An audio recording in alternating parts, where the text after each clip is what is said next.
जिनेन्द्र तीन भुवन में सार, वीतराग विज्ञानता, शिव स्वरूप शिवकार, नमहु त्रियोग संहारी के। पंच परमेष्ठी भगवान की जय।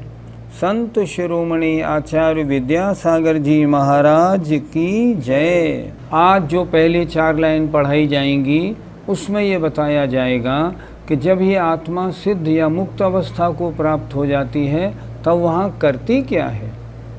आइए ध्यान से हम इसको सुने और समझें। निज माहि लोक आलोक गुण पर जाय प्रतिबिंबित थये। निज माहि लोक आलोक गुण पर जाय प्रतिबिंबित थये। रही है अनंतानंत काल यथा तथा शिव परिणये। रही है अनंतानंत काल यथा तथा शिव परिणये। धनी धन्य है जे जीव नर भव पाय यह कारज किया। धनी धन्य है जे जीव नर भव पाय यह कारज किया। तीनों ही अनादि भ्रमण पंच प्रकार तजीवर सुख लिया। तीन ही अनादि भ्रमण पंच प्रकार तजीवर सुख लिया। सिद्ध भगवान में और क्या क्या विशेषता होती हैं देखें। निजमाहि उनकी आत्मा में, सिद्ध भगवान की शुद्ध आत्मा में लोक और अलोक, पूरे अनंत आकाश के बीच में लोकाकाश है, उसमें 6 द्रव्य पाए जाते हैं, उसे कहते हैं लोक। संपूर्ण लोक और अलोक मन शेष अलोकाकाश गुण और पर्याय सहित प्रतिबिंबित उसमें झलकने लगते हैं, उसमें झलकने लगते हैं। भगवान उनको जानने का प्रयत्न नहीं करते। जैसे शीशे में सामने वाली सारी वस्तुएं स्वयमेव झलकती हैं, उस तरह भगवान की आत्मा इतनी स्वच्छ और साफ हो जाती है कि उनके जो केवल ज्ञान था उसके कारण लोक और अलोक में जितने भी द्रव्य हैं, उनके जितने गुण हैं और जितनी भी अनंतानंत पर्यायें पहले हो गई और आगे होंगी, वो सब उसमें झलकने लगती हैं, प्रतिबिंबित होने लगती हैं। और रही हैं अनंतानंत काल, वे सिद्ध भगवान अनंतानंत काल तक वहाँ रहते हैं, रहेंगे। यथा तथा जैसे के तैसे शिव परिणय और मोक्ष अवस्था को प्राप्त हो गए हैं, मुक्ति उन्होंने प्राप्त कर ली है। धन्य धन्य है जे जीव, वे जीव धन्य हैं, धन्य है वे जीव जिन्होंने नर भव माने मनुष्य भव पाकर के यह कार्य किया है। क्या कार्य किया है? शुद्ध उपयोग के द्वारा अष्टकर्मों को नष्ट करके, शुक्ल ध्यान के द्वारा अष्टकर्मों को नष्ट करके मोक्ष प्राप्त किया है मनुष्य पर्याय का। और इससे अच्छा क्या कार्य हो सकता है? इसलिए यहाँ क्या लिखा? धन्य धन्य है जे जीव। अर्थात वे जीव धन्य हैं जिन्होंने मनुष्य भव पा करके यह कार्य किया है, अर्थात अपनी संसार परंपरा को तोड़ के जिन्होंने मोक्ष प्राप्त कर लिया है। और तिन्ही उन्होंने ही अनादि भ्रमण, अनादिकाल का जो संसार भ्रमण था, पंच प्रकार माने पंच परावर्तन रूप, उसको तजे, उसको छोड़ करके वर माने श्रेष्ठ उत्तम सुख को प्राप्त कर लिया है। अनंत काल से पंच परावर्तन, द्रव्य, क्षेत्र, काल, भव और भाव परावर्तन में ये आत्मा भटक रही थी। अब ये भटकन खत्म हो गई, सारे आठों कर्म नष्ट हो गए, अब भटकने का कोई काम नहीं। इस सब को भटकन को छोड़ के अब जिन्होंने मोक्ष सुख को प्राप्त कर लिया है। फिर देखें, उन्होंने ही अनादि से जो भ्रमण, पंच प्रकार का जो भ्रमण हो रहा था, उसको छोड़कर श्रेष्ठ सुख प्राप्त कर लिया है। पंडित जी, क्या सिद्ध भगवान को समस्त द्रव्यों को जानने की इच्छा नहीं होती है? किसी भी वस्तु को जानने की इच्छा या तो राग से होती है या द्वेष से होती है। जिस वस्तु के प्रति हमारा राग द्वेष नहीं, उसको जानने की हमारी इच्छा होती ही नहीं। हमने जाना अपने पिताजी को, अपने भाई को, अपनी भाभी को, अपने बेटे को हमने जाना। क्यों जाना? उनसे हमारा राग है, उनसे हमारा लगाव है। और ये इच्छा जो होती है ना, ये राग जो होता है, ये मोहनी कर्म का काम है। जब मोहनी कर्म नष्ट हो गया तो किसी भी वस्तु को जानने की इच्छा क्यों हो सकती है? नहीं होती। इसलिए सिद्ध भगवान के तो आठों कर्म नष्ट हो गए, उन्हें कोई सुख दुख नहीं, किसी से लगाव नहीं, कोई राग द्वेष नहीं, इसलिए किसी को जानने का काम नहीं। उनके ज्ञान में तो जितने द्रव्य हैं सब त्रिकालवर्ती पर्यायों सहित एक साथ झलकते हैं। शीशे में सामने आने वाली वस्तु झलकती है, ऐसे भगवान की आत्मा में सब झलकते हैं। भगवान जानते सब हैं पर जानने की इच्छा नहीं करते। क्या शीशा इच्छा करता है मैं इसको जानूं? नहीं, जो उसके सामने आता है उसे वे जानता है। इसी प्रकार सभी सिद्धों में जानना चाहिए। वो सब सारे पदार्थ झलकते तो हैं पर उनको जानने की इच्छा नहीं होती, क्योंकि राग द्वेष का अभाव है। पंडित जी, पंच परावर्तन रूप संसार क्या होता है? 5 प्रकार के परावर्तनों में यह संसारी जीव अनंत काल से भटकता रहा है और आज भी भटक रहा है। वे 5 परावर्तन हैं: द्रव्य, क्षेत्र, काल, भव और भाव। परावर्तन में क्या होता है? जैसे मान लो हम लें पहले द्रव्य परावर्तन का एक भेद, मान लो कर्म परावर्तन। कर्म परावर्तन में हमने मान लो एक समय में किन्हीं अनंतानंत वर्गणाओं को अभी ग्रहण किया, ग्रहण करके उनको अपनी आत्मा के साथ बांध लिया। अब वे कभी कभी बीच बीच में अपनी आबादा काल के बाद उदय में आते रहे और उदय में आके उन्होंने फल दिया। अब कभी जो वर्गणाएं हमने इसी समय में ली थीं, कभी वे उतनी वर्गणाएं फिर कभी उसी रूप में पुनः आत्मा में आश्रव के रूप में आए और बंधें, तब माना जाएगा एक कर्म परावर्तन। और ये कितना कठिन है सोचो।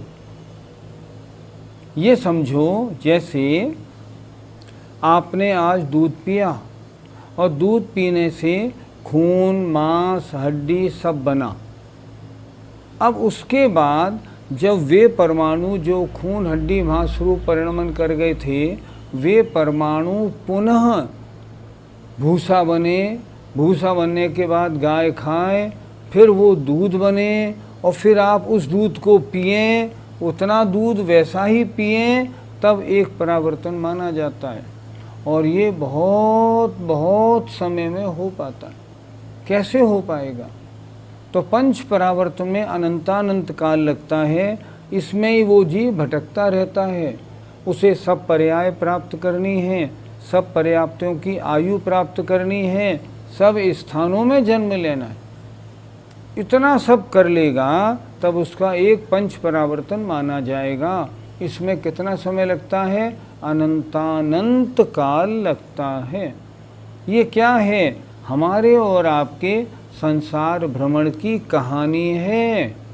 हे आत्मन, तुम कहाँ पैदा नहीं हुए, तुम्हें कौन सी पर्याय नहीं मिली, तुमने कौन सा शरीर धारण नहीं किया, तुमने किन कर्म वर्गणाओं को आत्मसात नहीं किया, तुमने किस स्थान पर जन्म नहीं लिया, तुमने किस आयु में जन्म नहीं लिया, सब में लिया। कितनी बार लिया? अनंतानंत बार लिया। ये है पंच परावर्तन की कहानी। और जो सिद्ध बन जाते हैं उनके पंच परावर्तन रूप संसार समाप्त हो गया। अब वो संसार के झगड़े से वरी हो गए, अब उनको कोई परावर्तन नहीं करना। रत्नत्रय के धारण करने का फल क्या है, ये अगली 4 पंक्तियों में देखिए। मोक्षोपचार दुभेदयो बड़ भागे रत्नत्रय धरे। मोक्षोपचार दुभेदयो बड़े भागी रत्नत्रय धरे। अरु धरेंगे ते शिव लहे, तिन सुयस जल जगमल हरे। अरु धरेंगे ते शिव लहे, तिन सुयस जल जगमल हरे। इमि जानी आल सुहानी साहस ठानी, यह सिख आदरो। निमि जानी आलस हानि, साहस ठानी, यह सिख आदरो। जब लो न रोग जरा गहे, तब लो झटित निज हित करो। जब लो न रोग जरा गहे, तब लो झटित निज हित करो। 6 ढाला ग्रंथ संपूर्ण होने को है। आपको ध्यान होगा, अगर आपने अच्छी तरह से मन लगा के पढ़ा है तो संसार का कारण क्या है, मिथ्या दर्शन ज्ञान चारित्र, और संसार से छूटने का कारण क्या है, सम्यक दर्शन ज्ञान चारित्र। अब ये जीव जो सिद्ध अवस्था को प्राप्त हुए हैं, ये किसका फल रहा, ये किस कारण से प्राप्त हुई, इसके बारे में बता रहे हैं। ये सब रत्नत्रय का फल है। देखिए, मुख्य उपचार, मुख्य माने निश्चय और व्यवहार, दुभेद 2 प्रकार के, यों माने इस प्रकार, रत्नत्रय माने रत्नत्रय को, बड़भागी माने भाग्यशाली जीव धारण करते हैं। रत्नत्रय 2 प्रकार का है, निश्चय रत्नत्रय और व्यवहार रत्नत्रय। क्या कह रहे हैं, मुख्य माने निश्चय रत्नत्रय, उपचार माने व्यवहार रत्नत्रय, इस प्रकार दुभेद 2 प्रकार के, यों माने इस प्रकार, रत्नत्रय माने रत्नत्रय को बड़े भाग्यशाली जीव धारण करते हैं। अरु धरेंगे, और आगे इस रत्नत्रय को धारण करेंगे, ते शिव लहें, वे सब मोक्ष को प्राप्त करेंगे। तिन सुयश, उनकी सुयश माने उनकी कीर्ति रूपी जल से संसार अपने मल को नष्ट करता है।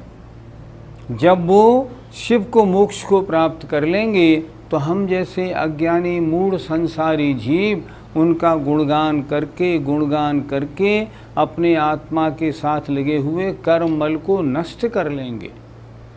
कितना सुंदर लिखा है, देखिए। अरु धरेंगे, जिन्होंने रत्नत्रय धारण किया है वे मोक्ष पहुँचेंगे, और आगे जो धारण करेंगे वे भी मोक्ष को प्राप्त करेंगे।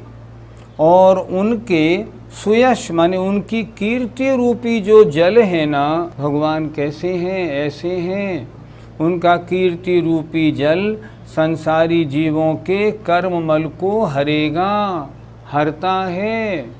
भगवान का स्तवन करने से कर्मों की निर्जरा होती है। इम जान ऐसा जानकर, ये 2 पंक्तियां बहुत सुंदर लिखी हैं। इनको तो दिन भर स्मरण रखना चाहिए, बार बार याद करना चाहिए। ये शिक्षा है। इम जान ऐसा जानकर हम क्या करें, आलस हानि, आलस को छोड़कर। हमने व्रतों को धारण नहीं किया, क्यों नहीं किया? हम आलसी हैं, हम प्रमादी हैं। हम कर सकते हैं, क्यों नहीं कर सकते? फिर भी हम कमज़ोर हैं, आलसी हैं। दौलत राम जी कह रहे हैं, आलस हानि, आलस को छोड़कर, साहस ठानी, हिम्मत बांध करके, साहस को ठान कर, कमर कसकर, यह सिख आदरो, इस शिक्षा का आदर करो। मेरी इस शिक्षा को अपने सिर माथे पे रखो। क्या है शिक्षा आपकी? जब लो जब तक न रोग जरा गहे, रोग माने बीमारियां और बुढ़ापा तुमको जकड़ नहीं लेता है। क्या करें? जब तक रोग माने बीमारी और बुढ़ापा तुमको ना पकड़ ले, ना जकड़ ले, तब तक झटत माने शीघ्र ही, जल्दी, निज माने अपना, हित माने कल्याण के कार्य को कर लो। जब बूढ़े हो जाओगे, हाथ पैर हमारे आपके बेकार हो जाएंगे, फिर हम अगर बात करेंगे आत्मकल्याण की, हो पाएगी? कुछ भी नहीं हो पाएगी। तो कह रहे हैं जब तक बुढ़ापा नहीं आया, और यदि हमें कोई बीमारी लग गई, कैंसर हो गया और कोई बीमारी, लकवा लग गया, ब्रेन हेमरेज हो गया, कुछ भी हो गया, आजकल ये बीमारियां बहुत चल रही हैं। और अगर कोई ऐसी बीमारी हो गई और हमने खाट पकड़ ली, फिर आत्मकल्याण क्या होगा? बुढ़ापे में कोई आपको सुनाएगा तत्वार सूत्र तो सुन नहीं पाएंगे, कान बेकार हो जाएंगे। आपसे पढ़ने की बात बोली जाएगी, आँख बेकार हो गई, वो भी नहीं चलेंगी। बैठा जाता नहीं, उठा जाता नहीं, आत्मकल्याण नहीं हो पाएगा। कुछ लोग कहते हैं कि मोक्ष के मार्ग में लगना तो बुढ़ापे का काम है, बचपन का काम नहीं। आचार्य कहते हैं गलत। हमेशा कल्याण का कार्य 55 से नहीं, बचपन से शुरू करो। शुरू से ही धर्म ध्यान में बराबर लगे रहो। हम सबके पास टाइम है, लेकिन हम सब आलसी हैं, मोक्ष मार्ग की बात नहीं करते। कितना सुंदर लिखा इन्होंने, यह जानकर आलस को छोड़ो। अरे बहुत आलस कर लिया, सारा जीवन यूं ही फालतू कामों में निकाल दिया। साहस ठान, हमसे नहीं होगा, नहीं होगा, नहीं होगा, छोड़ो, हिम्मत करो, सब हो जाएगा। यह सिख आदरो, इस शिक्षा का आदर करो, इस शिक्षा को धारण करो कि जब तक रोग और बुढ़ापा तुमको नहीं पकड़ लेता है, जब तक पुरुषार्थ करने की हिम्मत है, तब तक झटत माने शीघ्र ही, जल्दी अपने आत्मा का कल्याण कर लो, व्रतों को धारण कर लो, श्रावक के षटकर्मों का पालन करो। अगर ऐसा करेंगे तो जैसा सिद्ध भगवान की चर्चा हुई है ना, ये अवस्था हमें भी प्राप्त होगी। क्यों नहीं होगी? मार्ग तो वही है ना। जो भी इस रत्नत्रय के मार्ग पर चलेगा उसका कल्याण होगा ही होगा। पंडित जी, 2 प्रकार का रत्नत्रय क्या होता है? रत्नत्रय माने सम्यक दर्शन, सम्यक ज्ञान, सम्यक चारित्र की एकता। जहाँ तीनों मिले वहाँ रत्नत्रय हुआ। अब जहाँ व्यवहार सम्यक दर्शन, व्यवहार सम्यक ज्ञान, व्यवहार सम्यक चारित्र है, वहाँ व्यवहार रत्नत्रय है। जहाँ निश्चय सम्यक दर्शन, निश्चय सम्यक ज्ञान, निश्चय सम्यक चारित्र है, वहाँ निश्चय रत्नत्रय है। 2 प्रकार का। और समझें, जहाँ प्रवृत्ति रूप है, जब तक मुनि महाराज प्रवृत्ति में रहते हैं तब तक व्यवहार रत्नत्रय, और जब वो शुद्धोपयोग में आके आत्मा में लीन हो जाते हैं तब निश्चय रत्नत्रय। अच्छी तरह समझ लो। क्या? जब तक मुनि महाराज प्रवृत्ति में है, प्रवचन, शास्त्र का लेखन, तत्व की चर्चा, आहार विहार, तब तक व्यवहार रत्नत्रय, गुणस्थान छठा और सातवां। और जब आत्मा में लीन हो जाते हैं तब निश्चय रत्नत्रय, गुणस्थान 7 का शुद्धोपयोग और 7 से ऊपर के गुणस्थान। इस तरह रत्नत्रय 2 प्रकार का होता है। जब भी धारण किया जाता है पहले व्यवहार रत्नत्रय होता है। कुछ लोगों का ऐसा मानना है कि निश्चय रत्नत्रय से गुणस्थान शुरू होता है छठा सातवां। नहीं, ये धारणा गलत है बिल्कुल। तो कैसे होता है? व्यवहार रत्नत्रय रहता है छठे और सातवें गुणस्थान में, निश्चय रत्नत्रय फिर सातवें में जब शुद्धोपयोग होता है तब से फिर आगे तक चलता है। इस तरह रत्नत्रय 2 प्रकार का है। जिन जीवों ने जब भी धारण किया होगा पहले व्यवहार रत्नत्रय, फिर निश्चय रत्नत्रय और फिर आगे बढ़े होंगे। इसलिए इन्होंने लिखा 2 प्रकार के रत्नत्रय को बड़े भाग्यवान जीव धारण करते हैं, और जो भी धारण करेंगे वे मोक्ष को प्राप्त होंगे। पंडित जी, क्या रत्नत्रय धारण किए बिना मोक्ष नहीं हो सकता? हर चीज़ को प्राप्त करने का एक मार्ग होता है। आपको छेड़ाला सीखना है तो आप छेड़ाले की क्लास में रोज़ बैठेंगे, याद करेंगे, बैठेंगे, याद करेंगे, तब छेड़ाला सीखेंगे। इसी तरह मोक्ष का मार्ग है सम्यक दर्शन ज्ञान चारित्राणि मोक्ष मार्ग। ये मोक्ष का मार्ग है। आपको मोक्ष पाना है या संसार में घूमना है? हमको मोक्ष पाना है। संसार में बहुत घूम लिए, तो अगर मोक्ष पाना है तो मोक्ष के मार्ग पे चलो। मोक्ष का मार्ग क्या है? सम्यक दर्शन ज्ञान चारित्र की एकता मोक्ष का मार्ग है। तो ये हमें धारण करना पड़ेगा। यही मार्ग है, इसके अलावा दूसरा मार्ग नहीं। यहाँ क्या लिख रहे हैं? जिन्होंने धारण किया है और जो आगे धारण करेंगे वे मोक्ष प्राप्त करेंगे। क्या और कोई मार्ग है? कोई मार्ग नहीं, एक ही मार्ग है। मोक्ष का मार्ग सम्यक दर्शन ज्ञान चारित्र की एकता, और उसमें पहले व्यवहार रत्नत्रय धारण करना पड़ेगा, उसमें ही रहना पड़ेगा अधिकतर। और कभी ध्यान की एकाग्रता बनेगी तो उस एकाग्रता के क्षणों में निश्चय रत्नत्रय हो जाएगा। उसे हम शुद्धोपयोग कहेंगे। इसलिए और कोई मार्ग नहीं, सिर्फ रत्नत्रय ही मोक्ष का मार्ग है। इसलिए हमें और आप सबको मोक्ष मार्ग में आगे बढ़ना है। सबसे पहले अपना सम्यक दर्शन ठीक करें, उसके बाद सच्चा ज्ञान प्राप्त करें, और उसके बाद चारित्र में कम से कम गृहस्थ का जो चारित्र है, देश चारित्र, उसको तो धारण करें।